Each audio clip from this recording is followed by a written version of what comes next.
Sejam muito bem-vindos a mais um podcast Segredos de Justiça, onde o mundo jurídico vira resenha. Hoje nós temos uma convidada especial que começou a trabalhar com 13 anos de idade. É uma pessoa fantástica que trouxe até material para contar todas as histórias que já passou, pelo menos as histórias mais marcantes da sua atividade como advogada. Hoje é presidente da OAB de Cariacica, no Espírito Santo. Seja muito bem-vinda, doutora Kelly Andrade. Obrigada, doutora Carla. É um prazer imenso estar aqui com você. O seu programa é realmente, o podcast é realmente fantástico. Obrigada. Sempre assisto todos os episódios. Obrigada. E realmente vem agregar com casos inusitados aí do dia a dia da advocacia. Não, a ideia é essa, né? A gente compartilhar os perrengues, porque todo mundo acha que vida de advogado é um glamour, né? E, na verdade, é um trabalho. E, menina, tô encantada que você trouxe, assim, vários casos, mas conta pra gente, como é que essa história de você começar a trabalhar aos 13 anos de idade? Sim, eu comecei aos 13 anos porque eu já queria ter meu dinheiro. E minha mãe não facilitava. E eu sou muito grata a ela por isso, por não facilitar. Porque eu aprendi o valor do trabalho, a importância do trabalho, né? Isso está também relacionado com a dignidade. O trabalho é isso, né? Sim. E eu me senti importante trabalhando aos 13 anos de idade, sendo estagiária, né? Escraviária da minha mãe. Era meio período, porque eu estudava também meio período, né? E ali eu aprendi no escritório dela as primeiras noções de gestão, de administração. Ela era advogada? Não, ela tem uma empresa do ramo imobiliário. Mas eu era a office girl. Então, assim, eu fazia como estagiária, eu fazia serviços externos, né? De banco, cartório, toda a parte administrativa e burocrática era eu quem fazia. E ela não me dava moleza, que é excelente, né? Claro. Porque o filho tem aquela expectativa de que o pai vai passar a mão na cabeça no trabalho. E ela não fez isso e fez com que eu crescesse com isso, né? Como pessoa e também profissionalmente. Pretendo fazer o mesmo com os meus filhos, tá bom, Miguel, Esther? Em breve tem um trabalho infantil aí em regime doméstico. Que não é proibido, né? É isso aí. E assim mesmo, né? Que se ganha o valor. E aí a sua caminhada sim, é sensacional, né? O quanto você foi caminhando aos 22 anos de idade que você se formou em Direito? Isso E você mesmo. também é contabilista? Mas depois que eu me tornei contabilista, depois de já ser advogada. Tá. Pensando justamente na parte de gestão de escritório, porque as faculdades, elas formam bacharéis em Direito. Ela não forma um gestor jurídico que vai administrar a sua empresa, que é o seu escritório. Então, eu sentia muita necessidade de aprender a administrar a minha empresa de forma autossuficiente, inclusive na parte contábil, na parte fiscal, de recursos humanos. E aí eu fiz esse curso pensando em fazer a minha própria contabilidade, e é o que eu faço desde então. Nossa! Hoje desde então eu não tenho contabilidade paga, né? Eu mesmo que faço a minha contabilidade da minha empresa e auxilio também a empresa da minha mãe em algumas informações contábeis. Mas também são só essas atividades contábeis que eu faço, né? Eu não tenho clientes da área contábil. Foi mesmo pensando na gestão jurídica do meu escritório. Olha, que legal. E nem enveredou para o ramo de tributário, nada disso? Então, para ser bem franca, o curso, ele somou na parte tributária e empresarial. Hoje eu consigo dar uma assessoria para os clientes empresariais com uma visão de contabilidade que eu não teria se não tivesse estudado essa matéria. Isso.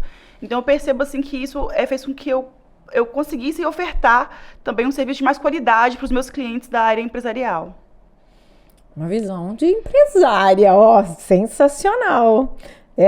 Mas conta pra gente aí que você no início teve muito perrengue, passou por muita coisa, conta pra gente. Ainda temos perrengues, né?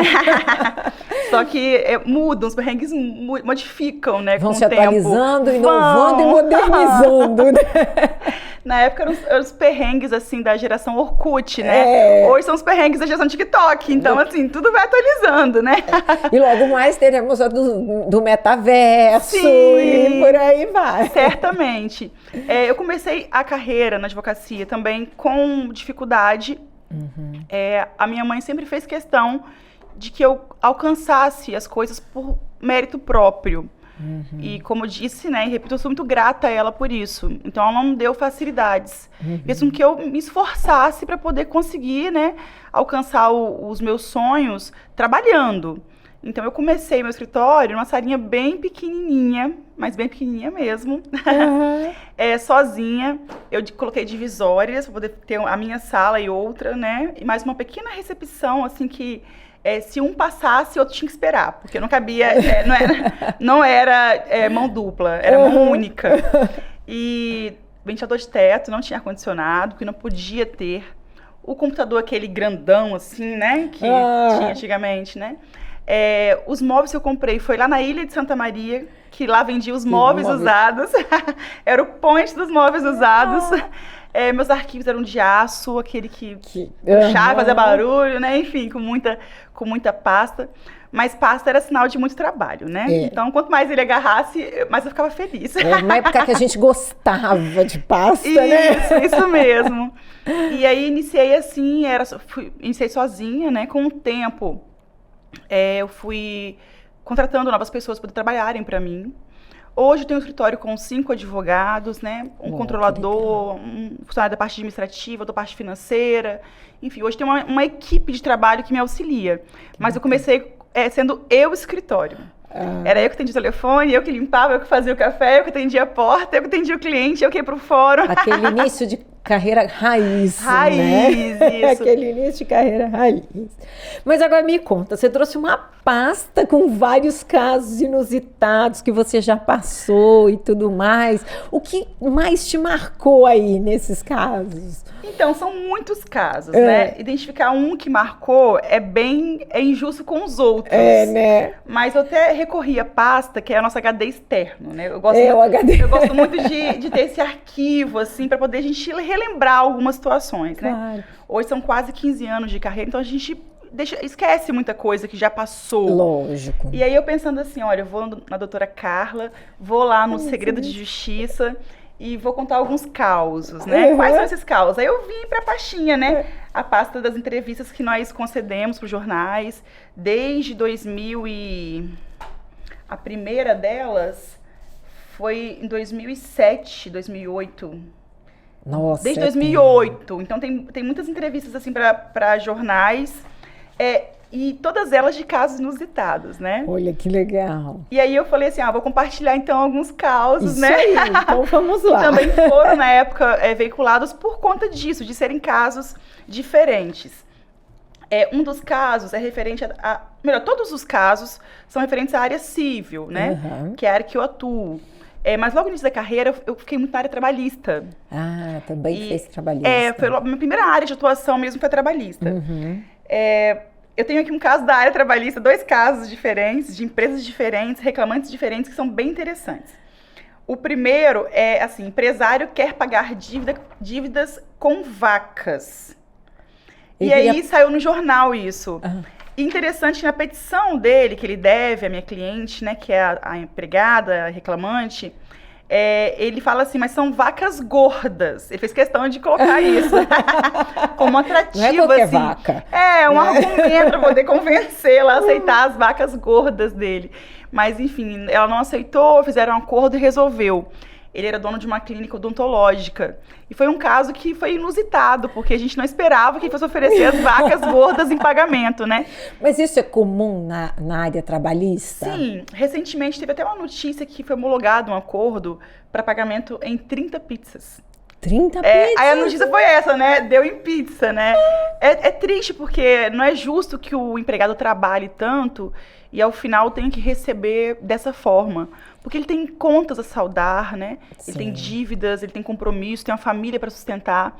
Mas a gente vê isso, sim, é uma realidade da Justiça do Trabalho.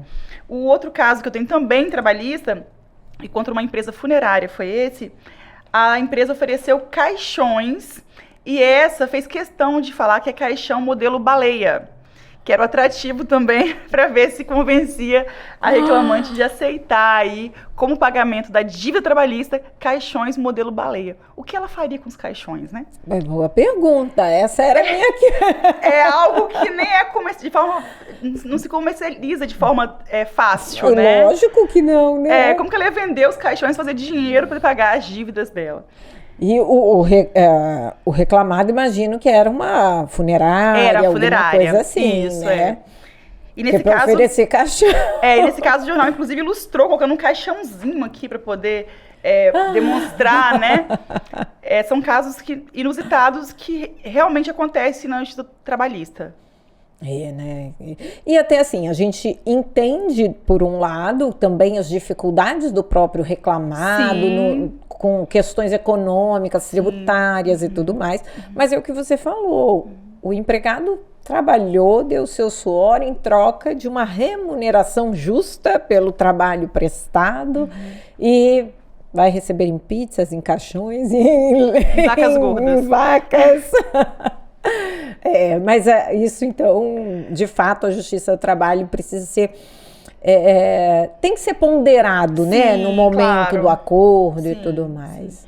Em ambos os casos, eu advoguei para o reclamante. Mas há casos também que advogamos para reclamados, né? E entendemos as duas realidades, né? Eu acho que existe a justiça para isso, para buscar um equilíbrio aí nas relações, né? Perfeitamente. E a distribuição de justiça. Exatamente.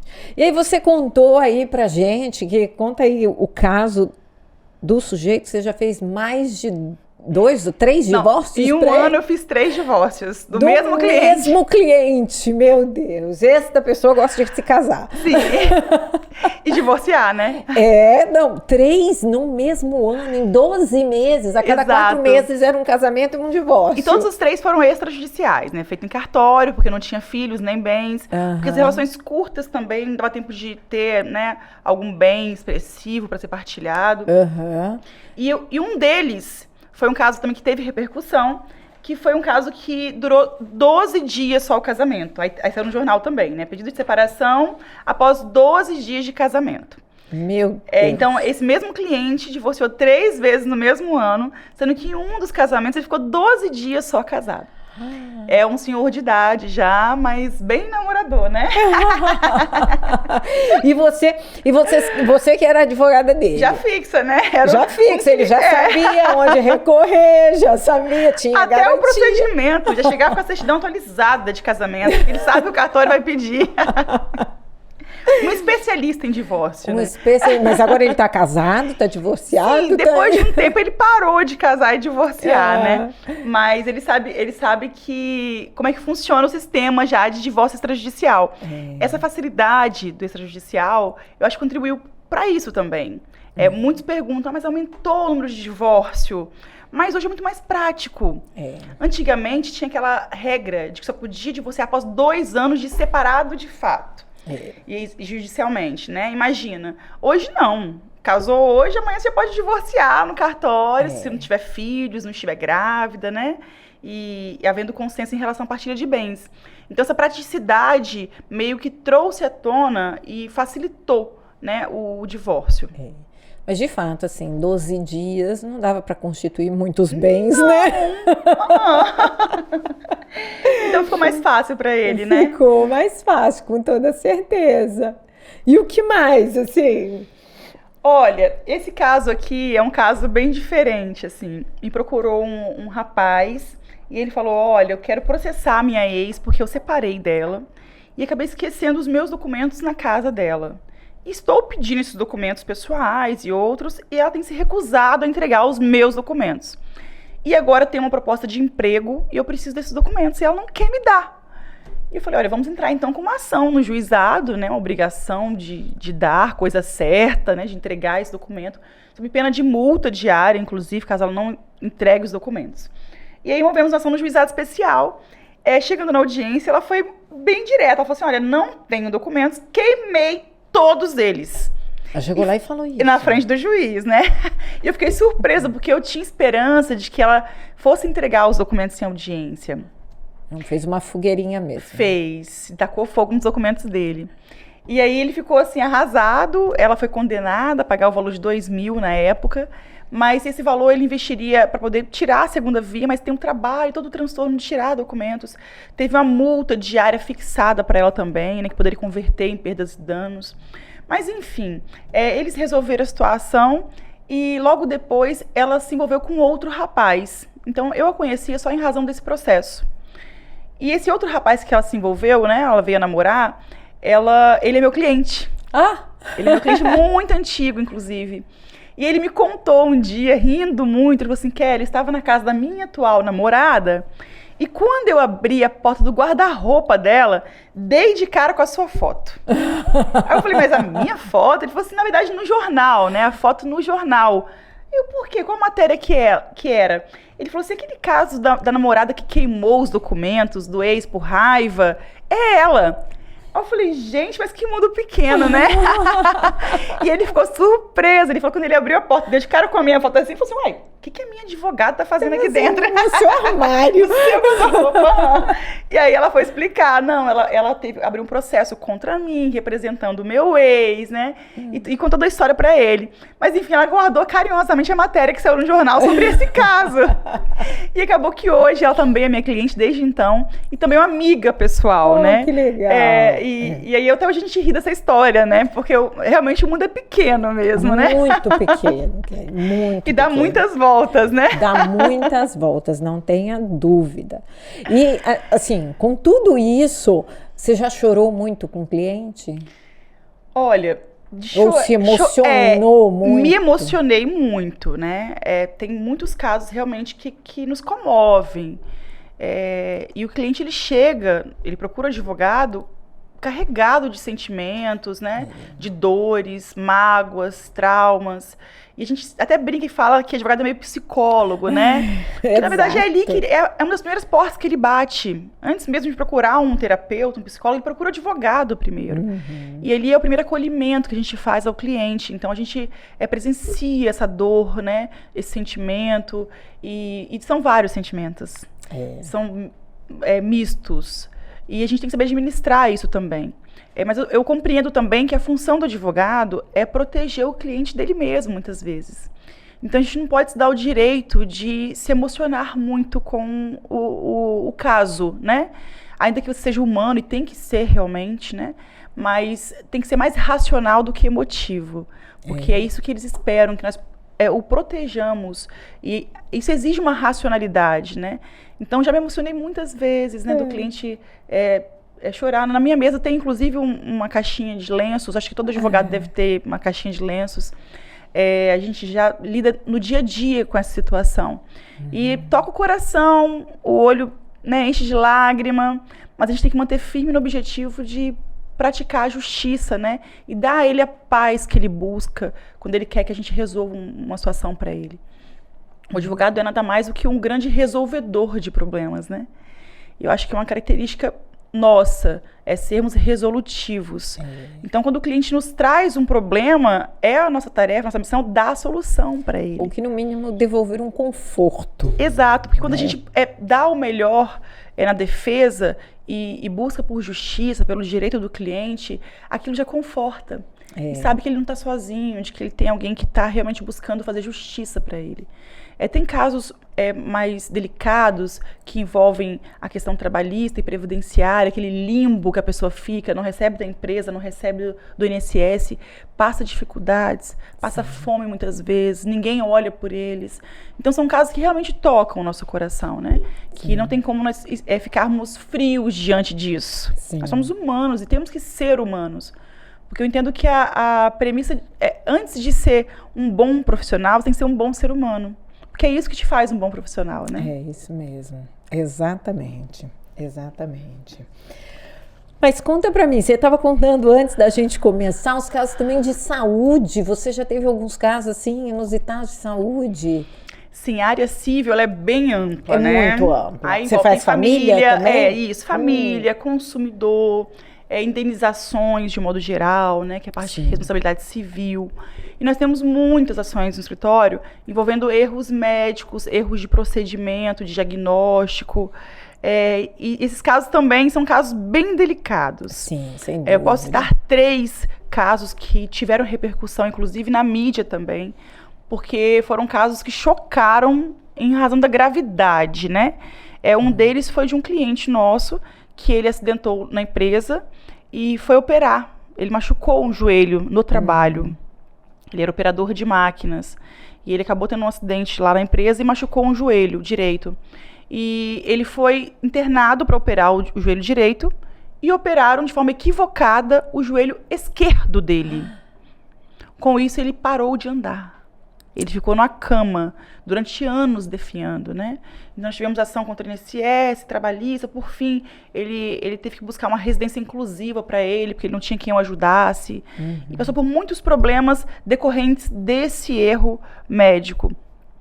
Tive outro caso de um cliente que passou por uma colonoscopia e teve o intestino perfurado. Olha. E isso causou vários transtornos na vida dele, né? Várias consequências. E nós brigamos por esse cliente também. Então, esses casos de erro médico e diagnóstico são, infelizmente, né? Ocorrem e nós temos que buscar um reparo, uma reparação para esses pacientes e clientes.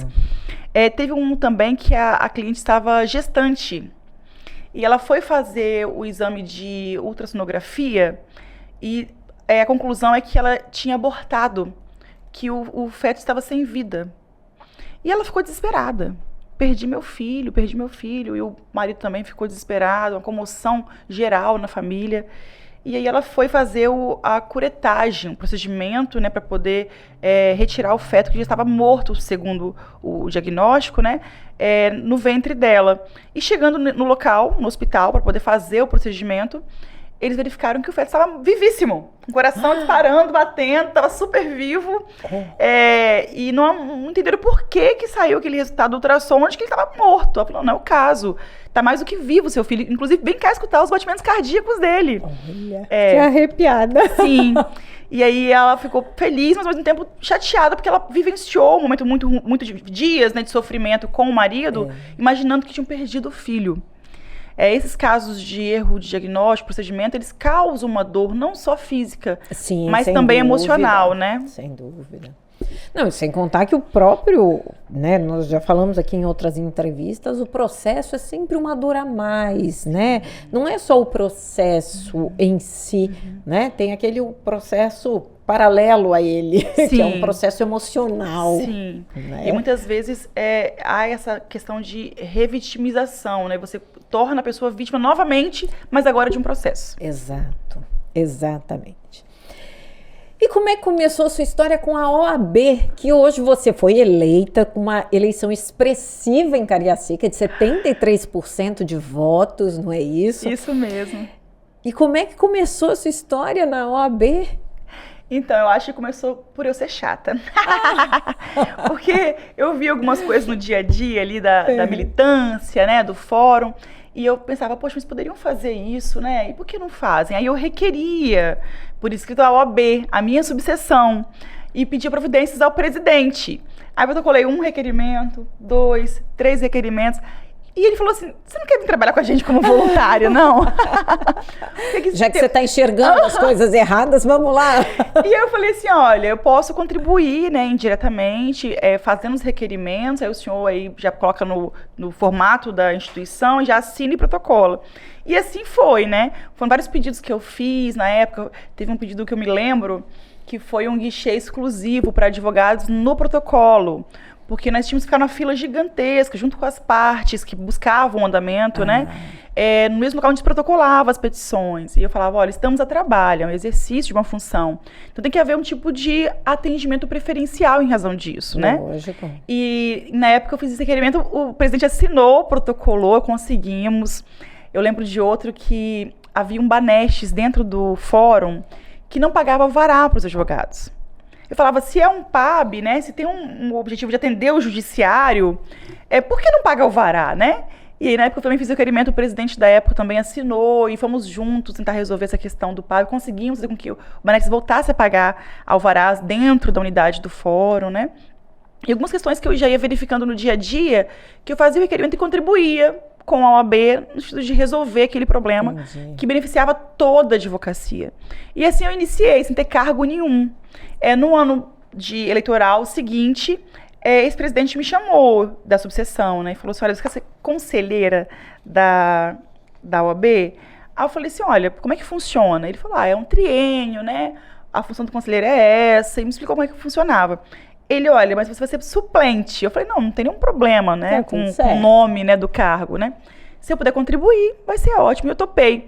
Foi minha primeira campanha que eu fiz nessa chapa, pertencendo a uma chapa, né? E a primeira eleição. Como conselheira, suplente, eu acabava fazendo o papel de uma titular, porque eu era bem proativa, né? Em tentar resolver os problemas que a gente identificava no dia a dia, que são muitos, né? Sem dúvida, sem dúvida. E aí, com isso, houve o convite para que eu viesse a ser integrante da próxima chapa, do próximo triênio, na época já de eleição também, como diretora secretária-geral. E eu aceitei também, né? Estive nessa função. Nesse mesmo período, eu cumulei com a função de coordenadora das comissões, coordenei quase 30 comissões, que para mim é muito gratificante, né? E por fim, agora então, já pediram aí nosso apoio como presidente da subseção. E nos colocamos à disposição também. Fomos eleitos, né? Sou muito grata a todos pelo carinho, pela confiança. E estamos aí com um semestre de gestão. E 6 meses que você já fez muita coisa, Kelly, muita coisa. Conta pra gente aí as ações que vocês já fizeram. Que eu já sei questão do prédio, né? O terreno para vocês construírem. Isso. Já conseguiram? Então, eu sou muito ligada a essa coisa de administração, de gestão, né? É uma coisa que realmente me dá prazer. Administrar é uma coisa que me dá prazer. Organizar, né? Desde a época que você foi fazer, né, a contabilidade para entender e gerir melhor. É uma coisa que me faz feliz fazer isso. Os amigos, inclusive, falam que eu organizo festas, eu organizo happy hour, até isso eu organizo. Tudo assim, a Kelly vai organizar. Porque, assim, eles sabem que eu gosto de organizar, tenho facilidade, né? E isso, todo mundo gosta dessa coisa de ter alguém que consiga organizar, né? Sim. Logo que a gente se dispôs a integrar uma chapa da OAB e vir como candidatos, né? Já havia até um planejamento, assim, na minha cabeça, né? Do que executar, caso viéssemos a vencer. Que legal. Porque eu acho que quando você se dispõe a ocupar um cargo que você vai representar pessoas, né? Um grupo de pessoas, uma classe, você tem que ter um plano, tem que ter um motivo, uma razão. Em especial por ser um cargo voluntário. Né? Você não recebe, não é remunerado para isso. Então tem que ser movido a um propósito, né? E quando eu me coloquei à disposição, eu pensei, bom, mas para que eu quero, né, me colocar à disposição para ser presidente? O que eu gostaria de executar caso fosse presidente? Então planejei todo esse trabalho aí de 3 anos, né? Hoje o que nós fazemos, doutora Carla, é executar um plano pré-estabelecido, um planejamento. Que a gente tem de 6 meses, de 1 ano, 1 ano e meio, 2, até o final do triênio, né? É por isso que todos têm a impressão de que em 6 meses fizemos muito. Fizemos, dentro do planejado. Ótimo, né? Se propôs aquilo, cumpriu, são suas metas, objetivos e tudo. Perfeito. Alguns exemplos, assim, de benefícios para a classe, as vagas de estacionamento, né, que na região do Fórum de Cariacica é bem difícil, temos poucas vagas dentro do fórum, o entorno é bem disputado, porque o fórum fica ali ao lado da prefeitura, em frente ao Hospital Meridional, tem muitos órgãos ali no entorno do fórum, e o próprio fórum mesmo, né, que tem uma demanda muito grande de pessoas circulando durante o dia todo. E aí, por isso, não temos muitas vagas, né, gratuitas. E aí nós percebemos isso lá durante a campanha. E eu, desde então, já tinha uma expectativa de fazer um pedido para a Prefeitura Municipal, uma vez que eu via que do lado da UAB tem a Prefeitura, né, tem um pátio, e eu vi que tinha muitas vagas ali. E eu pensei assim, olha, eu vou pedir ao Prefeito Municipal a cessão de algumas vagas para nós usarmos em regime rotativo. Chegou, trabalhou até 3 horas, né, depois desocupa para outro ocupar, né? A ideia é realmente dar essa rotatividade às vagas. E assim que a gente assumiu o mandato, eu fui até o prefeito pedir e ele concedeu, para nossa alegria, né? Hoje é muito bom ver as vagas ali com a marca OAB no chão já identificadas e vê-las sendo utilizadas pelos colegas. Ver cheio de carro com adesivinho da OAB lá, que tem que ter um adesivo, né, identificando que é advogado, além da carteira de identificação do advogado, que tem que ser apresentada na portaria. E aí eu vejo como tem sido útil para o advogado. A nossa proposta é realmente modificar o dia a dia da advocacia. São coisas pequenas, sutis, mas que somam. Lógico que somam, porque a gente vê na rede social, né? Aquele advogado bate a foto, coloca assim, modo on, estou no fórum, mas ninguém sabe a dificuldade que foi para parar o carro e entrar no fórum. Exatamente. Quem vê close não vê corre, não né? Vê corre, é isso aí. E coisas, por exemplo, a beca, né? Que nós conseguimos 3 becas doadas. E eu percebi que os advogados, os jovens especialmente, eles tinham que fazer algum júri, acompanhando algum colega, ou em causa particular, né? Patrocinando algum cliente, ou mesmo como dativos. E eles não tinham recurso para poder investir numa beca. Ou porque não tinham recurso realmente, ou porque iam usar uma vez só. E aí não teria porque investir numa beca que não vai utilizar, né, com frequência. Sim. Daí eu consegui uma doação de 3 becas para nossa subseção, tamanho PMG, e passei a fazer o empréstimo das becas. E também é muito gratificante ver os colegas indo lá na subseção, pegando o emprestado, fazendo seus júris, ou sessões de julgamentos que requerem o uso de beca, né? E devolvendo em seguida para outros utilizarem. Então são medidas práticas que a gente busca oferecer no dia a dia da advocacia, né? A fim de ajudá-los, porque a gente sabe que é muito sofrida a advocacia. Aluguel. É um empréstimo, não paga. Não paga. É gratuito, isso. E tem um prazo de devolução para outro utilizar, né? Claro, que legal. Assim, e qual a sua sensação, assim, o que mais te orgulha na frente desse trabalho todo, que são, 12 anos de trabalho na OAB? 10 anos? Na OAB, eu acho que são mais ou menos uns 10 anos. Uma dedicação de um tempo expressivo dentro da advocacia. Porque, assim, o trabalho voluntário, mas que você demanda o seu tempo ali, né? Em nome da classe e tudo mais. O que nesse caminho mais te orgulha? O que me orgulha muito é poder unir as pessoas. Isso realmente, assim, é algo que toca o meu coração. De saber que pessoas, elas se unem em razão desse elo, assim, que eu consigo promover entre elas. Hoje eu vejo grupos de amigos que não se conheciam. E eles se conhecem através da OAB, eles são parceiros, se ajudam e acabam compartilhando do dia a dia mesmo, da vida pessoal, particular, em razão da OAB. Então eu acho que é um motivo de muito orgulho promover a união da classe e também de pessoas. Quando a gente trabalha com esse propósito de unir as pessoas, né, a gente sempre se fortalece com isso. Muito legal. Agora, fora do direito, me falaram que você é uma exímia jogadora de futebol. Nem tanto.